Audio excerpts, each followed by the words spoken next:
నమస్తే రమగారు. నమస్తే జయ. రమగారు, మనము నావెల్స్ని కూడా డిస్కస్ చేస్తున్నాం కదా, మరి ఈ రోజు ఏం చెప్తున్నారు? ఎదనపూడి సులోచనారాయణ గారిది విజేత బాగుంటుంది. సినిమా తీశారు విచిత్ర బంధం పేరుతోటి. ఆహా, నాగేశ్వరరావు గారు, వాణిశ్రీ. ఓకే.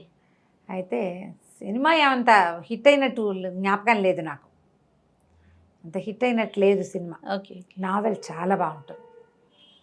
అంటే అనుకోని పరిస్థితుల్లో ఎలా అంటే మనుషులు ఉద్రేకానికి లోనైతే ఎలాంటి పనులు చేసేస్తారు, చేసిన పొరపాటును సరిదిద్దుకోవడానికి ఎంత సమయం పడుతుందో. క్షణికమైన ఉద్రేకం, క్షణికోద్రేకం పదం వింటుంటాం కదా, ఆ ఉద్రేకానికి లోనైన ఒక హీరో కథ. ఓకే. కథ చాలా బాగుంటుంది. నావెల్ చదవడానికి కూడా మంచి ఏమంటారు, హ్యూమన్ రిలేషన్స్ బాగా చర్చిస్తారు.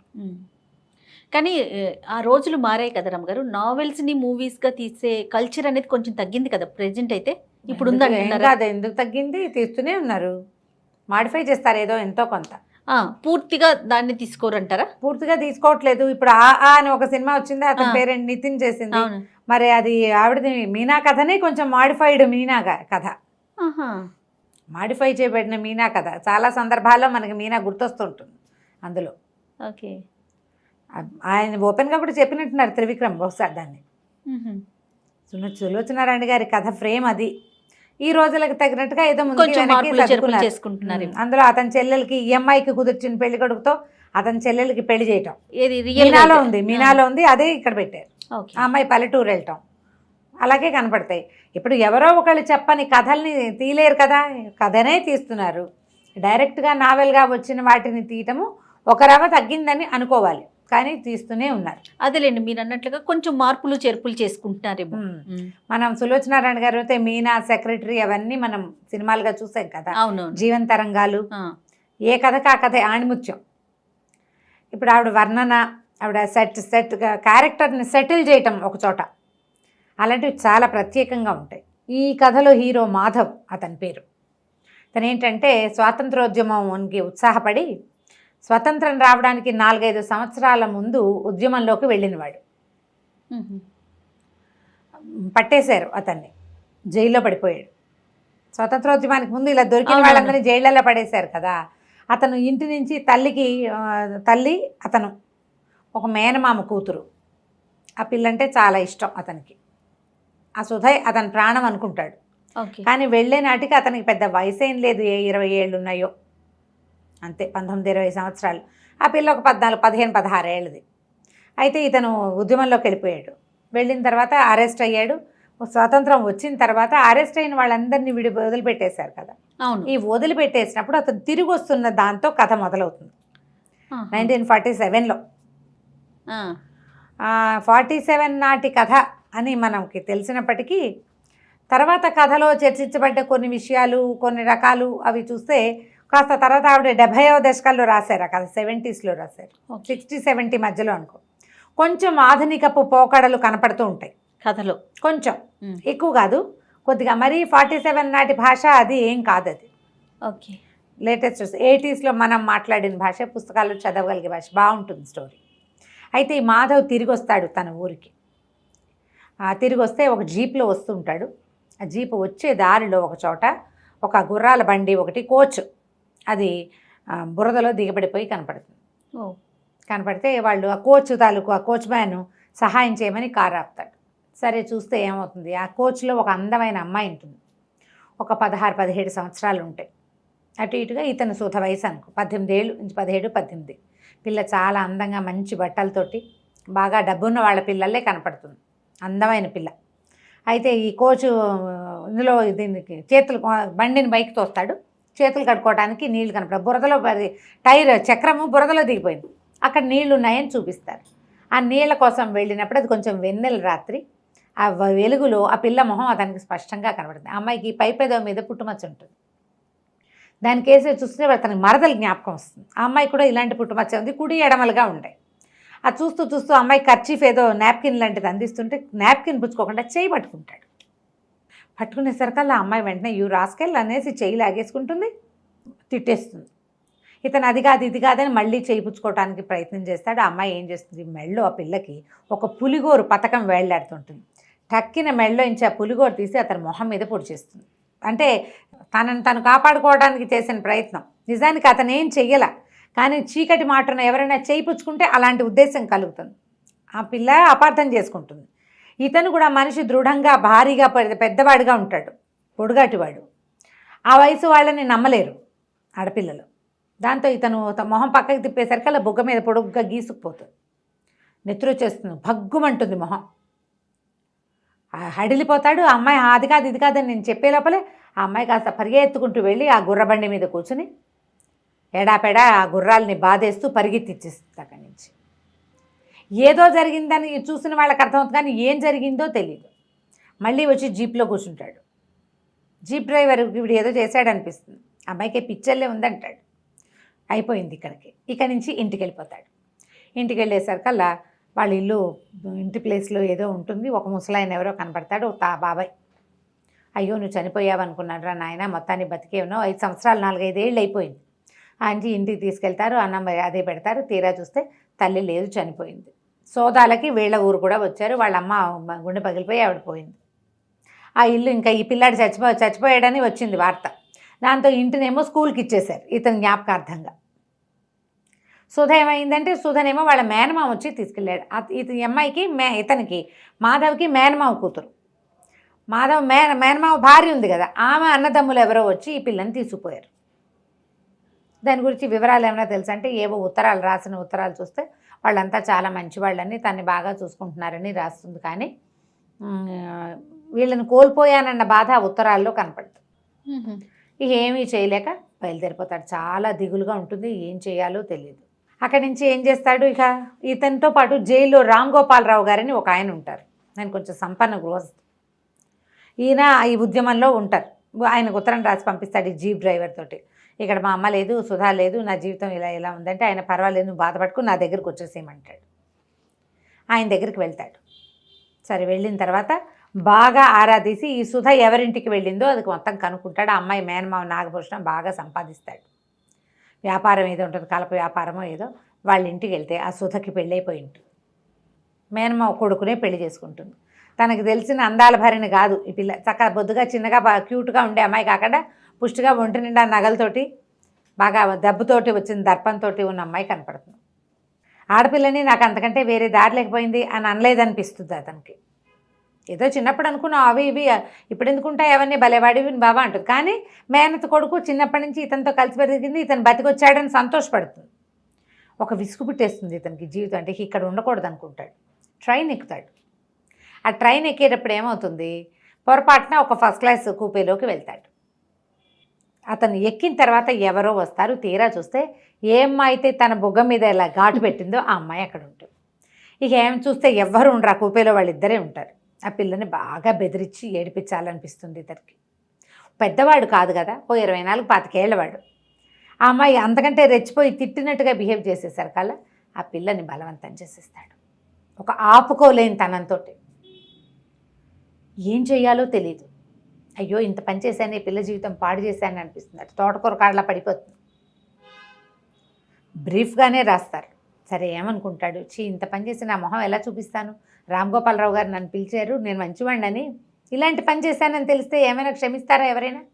ఏమీ చేయలేక ఆ పిల్లని అక్కడ వదిలిపెట్టేసి ఆత్మహత్య చేసుకుందామని దిగేస్తాడు. ట్రైన్ దిగుతాడు. అమ్మాయి లోపల పడి ఉంటుంది. దిగేస్తాడు. కానీ దూకేసే టైంకి జీవితం మీద ఏదో ఒక ప్రీతి వెనక్కి అడుగేసేస్తాడు. చావడు, చనిపోవడానికే వెళ్తాడు, ఆత్మహత్యకే, ఇంత పని చేశాను నేను అని.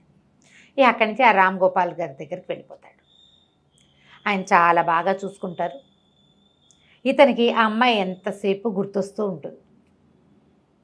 ఆ పిల్ల మొహం మర్చిపోడు. ఆ మెడలో ఉన్న పులిగోరు, అందమైన మొహం, సోగ కళ్ళు అవి బాగా జ్ఞాపకం ఉంటాయి.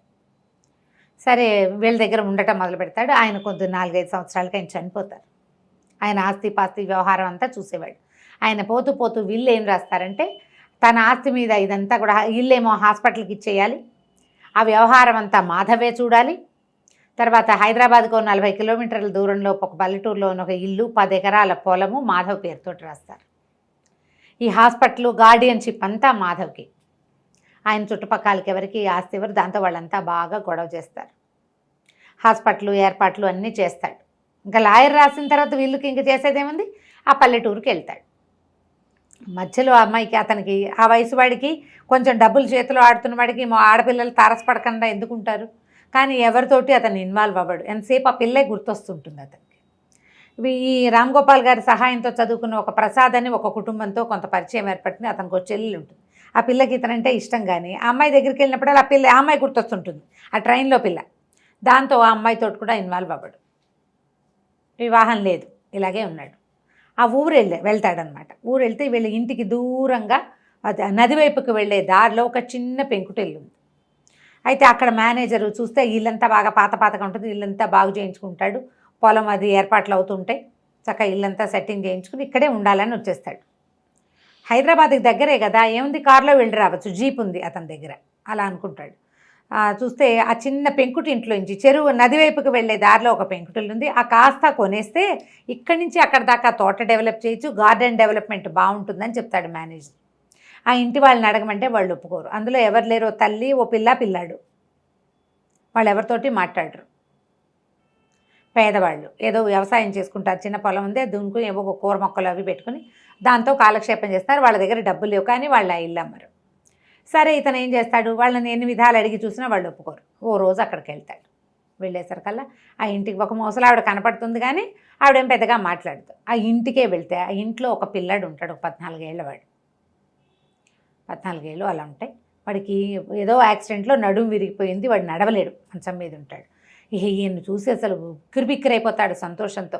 కాస్త చదువుకున్న మొహం చూసి ఎన్నేళ్ళు అయిందో, వీళ్ళంతా పల్లెటూరు వాళ్ళు అని చెప్తే అది మీది ఈ ఊరు కాదంటే, చిచ్చి వీళ్ళు ఈ ఊరికి మాకు ఏం సంబంధం, మా సంబంధం లేదు, మా నాన్న నవాబు దగ్గర మిలిటరీ ఆఫీసర్, రజాకార్ మూమెంట్లో మా నాన్నని కాల్చేశారు, మరి నేనేమో పారిపోయే క్రమంలో గోడ మించి పడిపోయి నా నడుము విరిగిపోయింది, అందుకని నేను మంచాన్ని పడిపోయా, మా అక్క నేను ఆయా ఉంటాం, ఆవిడ మీ అమ్మగారు, చిచ్చి ఆ అమ్మ ఏమిటి, అమ్మ కాదు ఆయా అని చెప్తాడు. ఆయా, అక్క, తమ్ముడు ఉన్నారు. ఇక ఈ పిల్లాడితో ఫ్రెండ్షిప్ చేస్తాడు. ఆ పిల్లాడిని చూస్తే ఉసూరు అనిపిస్తుంది. ఎవరో ఒకళ్ళు ఉండద్దు ఇలాగా, ఆ వయసు పిల్లలు, పైగా చదువుకున్న ఆగర్భ శ్రీమంతుల ఇంట్లో పుట్టిన పిల్లవాడు ఇట్లా పాపం ఒంటరిగా పడున్నాడని ట్రాన్సిస్టర్ కావాలి, పాటలు వింటానంటే రేడియో పంపిస్తాడు. 2 సార్లు తిరుగుతాడు. 3వసారి ఆ ఇంట్లో ఉన్న అమ్మాయి ఎదురుపడుతుంది అతనికి. తీరా చూస్తే ఆ అమ్మాయి ఎవరో కాదు, ఏ అమ్మాయినైతే ట్రైన్లో వివసంగా ఉన్న పిల్లని వదిలిపెట్టి పారిపోయాడు అతను, ఆ పిల్ల ఇక్కడ కనపడుతుంది. అతనికి అర్థమవుతుంది, అతను చెప్పే వాళ్ళ అక్కయ్య ఈ అమ్మాయి అని. దాన్ని బతంలాడడానికి ప్రయత్నిస్తాడు. అమ్మాయి, ఇంకా ఏం చేయడానికి వచ్చావు, మా జీవితం సర్వనాశనం అయిపోయింది, ఇంకేం చేస్తావు నువ్వు అంటుంది. ఏం జరిగిందో ఆ కోచు మెడ నిండా ఒంటి నిండా బంగారం ఖరీదైన బట్టల్లో చూసిన పిల్ల ఇప్పుడు ఒక దిక్కులేకుండా ఆ కాళ్ళు విరిగిపోయిన పిల్లవాడితోటి ఒక పాత చీర కట్టుకుని మట్టిలో పనిచేస్తూ కనపడుతుంది. ఈ స్థితికి తను ఎట్లా కారణమయ్యాడో అతనికి అర్థం కాదు, తనే కారణమా అనిపిస్తుంది. అక్కడి నుంచి ఈ పిల్లాడు ఏం చేస్తాడు, ఉత్తరం రాసి పంపిస్తాడు, మా నాన్న మా అక్కయ్య ఒప్పుకోవట్లేదు, ట్రాన్సిస్టర్ తీసేసుకోండి అని. కానీ అతను వదిలిపెట్టాడు. ఇప్పుడు ఎలాగైనా ఆ పిల్లని సాధించాలంటే ఈ పిల్లాన్ని పట్టుకోవాలనుకుంటాడు. అమ్మాయి కావాలి ఇతనికి, ఇంకా జీవితంలో వేరే ఆశ ఏం లేదు, ఇదే నా తాలూకు చుక్కాని నా జీవితానికి అనిపిస్తుంది. ఎంత ట్రై చేసినా అమ్మాయి ఇతనితో మాట్లాడు. ఆ పిల్లాన్ని బాగా మాలిం చేస్తాడు. నీ కాళ్ళు తెప్పిస్తాను నేనంటే డాక్టర్ని తీసుకొస్తాడు. నేను చేయిస్తాను, అప్పుగానే ఇస్తా, మీరు అప్పు తీర్చుకోండి. అక్క ఒప్పుకోదు, కానీ అంటే నేను ఇలాగే బతకాలా అని ఏడుస్తాడు తమ్ముడు. ఎందుకు వాడి మొహం తనకి గిట్టదో చెప్పదు. ఇంకేం చేస్తారు, ఇక ఆపరేషన్ తప్పనిసరి, ఆపరేషన్ చేయిస్తారు. అది కాళ్ళు వస్తాయి, నడకొస్తుంది, క్రచెస్ తోటి వాటితో నడవగలుగుతాడు. తప్పనిసరి అయ్యి ఆయా అమ్మాయి పేరు సంధ్య, ఇద్దరు ఇతనితోటి లొంగి ఉండాల్సి వస్తుంది. మెల్లిగా అలవాటైతే క్రమంగా తానని దగ్గర తీసుకోవచ్చు అనుకుంటాడు. ఎంత ట్రై చేసినా లొంగదు, మహాపొగరుపోతూ అమ్మాయి. క్యారెక్టర్ని అట్లా చూపిస్తారు, కానీ దెబ్బతిన్న వాళ్ళకి ఇంకా ఆత్మాభిమానం హెచ్చుగా ఉంటుంది. అండర్ కరెంట్గా ఆ పిల్ల ఆత్మాభిమానమే మనకి కనపడుతుంటుంది అనమాట. అది పొగరులాగా ఒక డైలాగ్ వస్తూ ఉంటుంది అతని దగ్గర, కానీ అది కాదు, దెబ్బతినిపోయిన ఆత్మాభిమానం. మా జీవితం ఇలా అయిపోవడానికి ఇదే కారణము అని. సరే, ఇలా కొద్ది రోజులు గడిస్తే ఈ పిల్లాడు హాస్పిటల్లో ఉన్నప్పుడు ఏమవుతుందంటే, వీళ్ళకి పెద్ద తుఫాన్ ఒకటి వచ్చి నదంతా పొంగిపోయి వీళ్ళు ఇల్లంతా నీళ్ళు వచ్చేస్తాయి. బలవంతంగా వాళ్ళని తన దగ్గరికి తీసుకొచ్చేస్తాడు. మరి ఇతనిది పెద్ద ఇల్లు కదా, ఇల్లు మునిగిపోయాక ఇంకేం చేస్తారు, అక్కడ ముగ్గురిని తీసుకొచ్చేస్తాడు. వీళ్ళ ఇంట్లో ఉంటారు, సర్జరీ చేయిస్తాడు. ఈ సర్జరీ అయ్యి అతను కొంచెం నార్మల్ అయ్యే క్రమంలో ఆ జ్యోతి అనే అమ్మాయి ఆ ప్రసాద్ చెల్లెలు అక్కడ కనపడుతుంది హాస్పిటల్లో. అబ్బో వీళ్ళు చాలా గ్రంథసాంగులు, వీళ్ళు ఎక్కడ దొరికారు నీకు అని అడుగుతుంది. అడిగేసరికల్లా అదేంటి అట్లా అంటావు ఏమిటి అదంటే, నాకు వీళ్ళ సంగతులు అన్నీ తెలుసు, కావాలంటే నేను నీకు నిరూపిస్తాను అంటే, తీరా ఏం నిరూపిస్తుందో వాళ్ళని ఇంటికి పంపించాక అమ్మాయి ఏం నిరూపిస్తుందో చూడాలనుకుంటాడు. ఈ పిల్లంది ఇది అందంగా కనపడుతుంది, నంగనాచి ఓ పిల్లని కానీ హాస్పిటల్లో బారేసింది అని చెప్పేసరికి అలా పిల్లాన్ని చూపించమంటాడు. నిర్ఘాంతపోతాడు అతను. చూపించమంటే ఒక శరణాలయంలో, అంటే ఒక కాన్వెంట్లో, హాస్పిటల్కి అనుబంధంగా ఉండే కాన్వెంట్, ఆ కాన్వెంట్లో ఈ సంధ్యకి డెలివరీ అయింది. ఆ పిల్లవాడు ఇక్కడ ఉండిపోయాడు. దాంతో వెళ్తారు జ్యోతి ఇతను. ఆ పిల్లాడు చూస్తే ఆ పిల్లవాడు తనలాగానే కనపడతాడు ఇతనికి, 4 ఏళ్ల పిల్లాడు. ఆవిడేం చెప్తుందంటే, అయ్యో ఎంత సంధ్యకి కళ్ళు పాడే పూడుకుపోయాయా, ఇంత అందమైన పిల్లాడు, వీడిని ఎట్లా వదిలిపెట్టిందంటే, ఆవిడంటది కాదు కాదు, అసలు ఆ అమ్మాయికి స్పృహే లేదు, చాలా బలహీనంగా ఉంది, అసలు అమ్మాయి బతుకుతుందని కూడా మేము అనుకోలేదు, పిల్లాడు బతుకుతాడు అనుకోలా, ఆ 9-10 నెలల ప్రెగ్నెన్సీలో ఆ పిల్ల గట్టిగా అన్నం తినదే లేదు, ఏదో రుణానుబంధం వల్ల ఈ పిల్లాడు పుట్టాడు, కానీ లేకపోతే పుట్టవలసింది కాదు, ఆ పిల్లే చచ్చిపోవాలి, ఆహారం కూడా లేదు తనకి సరిగా, ఏదో ఆకలికి ఒక గుప్పెడు తినే తప్పిస్తే బలవర్ధక ఆహారం లేని పరిస్థితిలోనే ఉంది, ఏదో ఒక పొరపాటున జరిగింది. అయితే ఈ పిల్లాడు 3 రోజుల దాకా 5 రోజుల దాకా బతుకుతాడు అనుకోలేదు, మేము పిల్లని పంపించేసాం, పిల్లవాడు బతికాడని నేను మళ్ళీ వాళ్ళ నాన్నకు ఫోన్ చేస్తే ఆయన నేను ఎవరో తెలియదు అన్నట్టుగా బిహేవ్ చేశాడు. ఆ తర్వాత రజాకార్ మూమెంట్లో ఆయన్ని కాల్ చేశారని తెలిసింది. ఆ తల్లి పిల్ల ఏమైపోయారో, ఆ అమ్మాయి ఏమైపోయిందో తెలియదు. ఈ పిల్లాడు చాలా అందమైన పిల్లాడు, చాలా తెలివైన వాడు, నేనే పెంచుకుంటున్నాను అని చెప్తుంది ఆ కాన్వెంట్ మదర్. ఇక ఆ పిల్లాడిని చూసేసరికల్లా ఏం చెప్తుందంటే, ఈ జ్యోతి పిల్లాడి తండ్రే వీడని చెప్తుంది అక్కడ చూపించడం కోసం.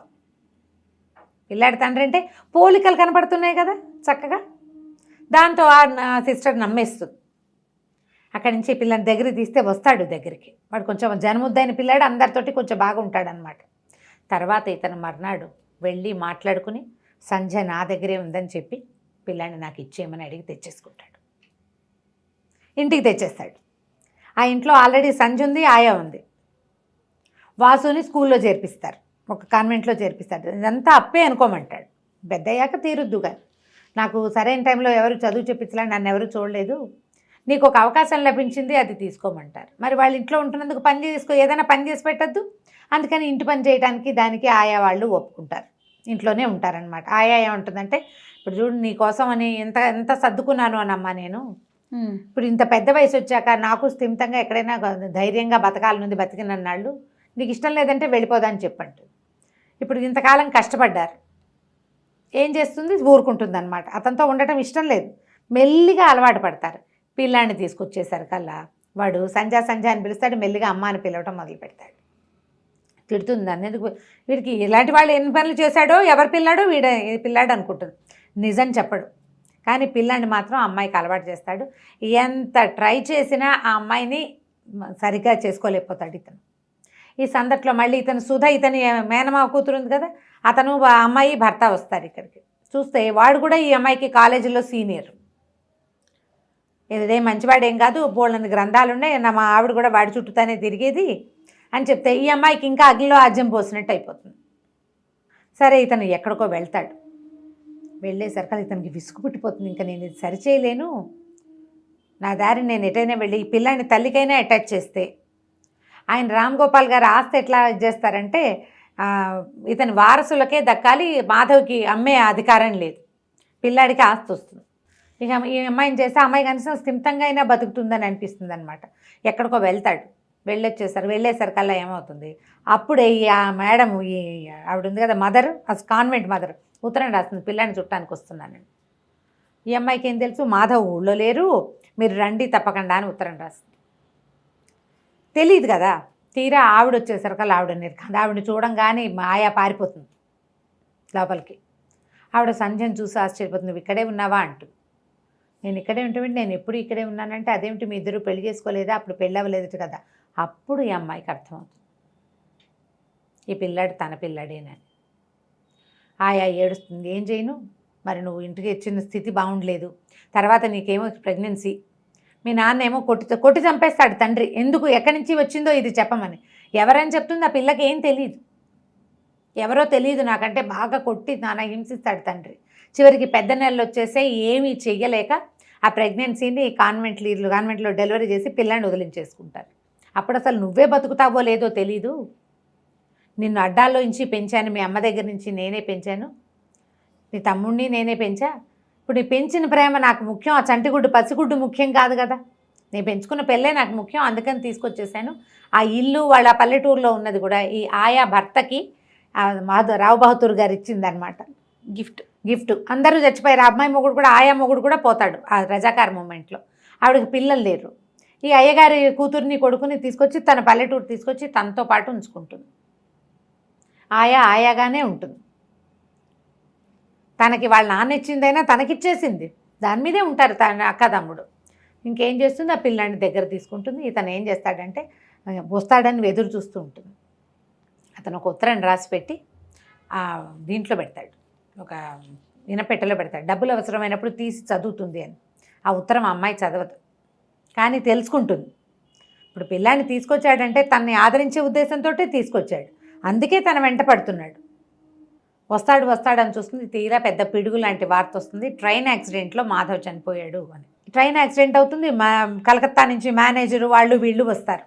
ఇతను చాలా పెద్ద బిజినెస్ నడుస్తోంది కదా, వాళ్ళు వచ్చి ఇది దొరికింది, ఆయన బెల్టు అవి దొరికినాయి, సామాన్ల బ్యాగ్ దొరికిందంటే ఏం చెయ్యాలో తెలీదు, చనిపోయాడు. ఆశ్చర్యపోతుంది, ఇతనే తండ్రిని ఏనాడైనా చెప్పావు, పోనీ ఇన్ని రోజుల నుంచి చూస్తున్నప్పుడైనా ఇతని వల్లే నాకు ఆ పిల్లాడు కలిగాడని నువ్వు నాకు చెప్పలేదు, ఎంత గుట్టు, నేను తల్లిని కాదు చూడు నీకంటూ. మీ అమ్మకైతే చెప్పవా, చెప్పకుండానే చేసావు. అతను ఎంత బాధ్యత తీసుకున్నాడు, ఇంటల్లుడు చేయవలసినవన్నీ చేశాడు కదా, నువ్వు మాత్రం చెప్పలేదంటుంది. ఈ తీరా ఇతను చనిపోయాడని వార్త వస్తుంది. ఏం చెయ్యాలో తెలీదు. అతను ఈ లోపల వాసు వస్తాడు, ఆ పిల్లాడిని చూసుకునే బాధ్యత కూడా వాసుకు అప్పచెప్తాడనమాట. నువ్వే ఏదో అన్నావు, అందుకే ఆయన ఎక్కడికో వెళ్ళిపోయాడని అక్కని తిట్టిపోస్తాడు. నీకు అసలు ఆయన మొహమే గిట్టదు, ఏదో చేసావు నువ్వు ఏమన్నావో ఆయన కష్టం కలిగేలాగా. ఆయన ఎక్కడికో వెళ్ళాడు, ఎన్నాళ్ళకి రాడు, చివరికి వార్తేమో ఈ మరణ వార్త వచ్చేస్తుంది. ఒక 15-20 రోజులు పోయాక అసలు ఇంట్లో దీపాలు పెట్టుకోవటానికి కూడా మనసు లేకుండా అయిపోతారు వీళ్ళు. మరణం, ఇల్లు వాకిలి ఈ అమ్మాయికి అప్పచెప్పేశాడు. సరే, ఒకరోజు రాత్రి తెల్లవారుజామున అర్ధరాత్రికి ఒక కారు వస్తుంది, తీరా మాధవ్ దిగొస్తాడు కారులోంచి. యాక్సిడెంట్ అయ్యింది, అతని బ్యాగు అవి కొట్టేశారు ఎవరో. అతనికి ఏదో జ్వరం వచ్చింది, అక్కడెక్కడో ఉండిపోయాడు. ఇన్ని రోజులకి ఓపిక తెచ్చుకుని మళ్ళీ వెనక్కి వచ్చాడు. ఉత్తరం చదవలేదా అంటాడు, బాగా అరిచి కేకలేసి పోట్లాడుతుంది, ఏడుస్తూ. సో పిల్లాన్ని ఇంత కఠినాత్ముడు, ఆ పిల్లాన్ని తీసుకొచ్చావు, నీ పిల్లాడైనా నువ్వు నాకు చెప్పలేదు, నేను చెప్పడానికి ప్రయత్నం చేసినా నువ్వు వినలేదంటాడు. విందు అప్పుడు అమ్మాయి ట్రై చేస్తాడు, అమ్మాయి విందు, అందుకే ఉత్తరం రాసి పెట్టానంటాడు. ఉత్తరం వల్ల తెలియలేదు నాకు దీనివల్ల తెలిసింది, మా కాన్వెంట్ నుంచి ఆ మదర్ వచ్చింది, అంచేతే నాకు తెలిసిందని చెప్తుంది. తీరా ఉత్తరం తీసి మెల్లిగా చదువుతుంది. ఎట్లా అతను తన కోసం బాధపడ్డాడు, చేసిన పొరపాటుని అతను సరి చేసుకోవడానికి ఎంత ప్రయత్నం చేశాడో. జీవితంలో ఇంకేదీ లేదనుకున్నప్పుడు ఆశ మళ్ళీ పిల్లాడు కనపడేసరికి కల్లా ఇది బాగుందనిపించింది. ఆ పిల్లాడిని తెచ్చాక కూడా అమ్మాయి సెట్ కాదు, మెల్లిగా సర్దుకుంటారు. ఇక అతను అప్పటికే ప్రశాంతంగా అయిపోయిన లాస్ట్ సీన్ని చూపిస్తారు. జీవితాన్ని అంటే ప్రపంచాన్ని జయించిన విజేతలాగా అయిపోయాడనమాట అతను. ఆ భార్య, కొడుకు, తనకొక ఫ్యామిలీ. తను చేసిన ఏనాటి పొరపాటో చక్కటి స్వరూపంలో అందమైన సౌధంలాగా మళ్ళీ జీవన సౌధం కుదిరిపోయింది, దాంతో అతను విజేత అయ్యాడు అని రాస్తారు. బాగుంది గారు, ఎన్ని ట్విస్టులు ఉన్నాయి చూడు, ఊహించలేనన్ని ట్విస్టులు. కథని భలే బిగువుగా నడిపిస్తారు, చాలా పక్కగా పకడ్బందీగా రాస్తారు. నేనంత పకడ్బందీగా చెప్పలేదు, చెప్పలే.